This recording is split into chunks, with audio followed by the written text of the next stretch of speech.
நான் பெரிய ஏமாற்றமா நினைக்கிறது என்ன தெரியுமா? மல்லி இப்படி ஒருபோதும் பண்ண மாட்டான்னு நினைச்சேன். இப்படி ஒரு இக்கட்டான நிலைமையில என்னை விட்டுட்டு என் பொண்ணை விட்டுட்டு அவ போயிட்டா.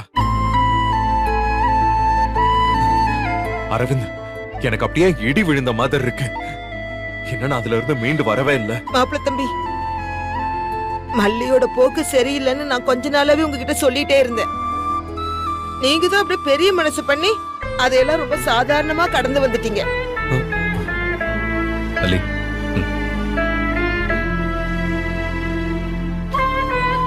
ஆனா அதுக்கு எல்லாமே காரணம் உங்க அக்கா தான்னு எனக்கு அப்புறம் தான் தெரிஞ்சது. நீங்க எப்படி உங்க அக்காவை நம்பி மோசம் போனீங்களோ அதே மாதிரி மல்லி புள்ளையும் மோசம் போயிட்டு வந்து நிக்கிறா தம்பி. மல்லிப்புள்ள பெரியம்மா,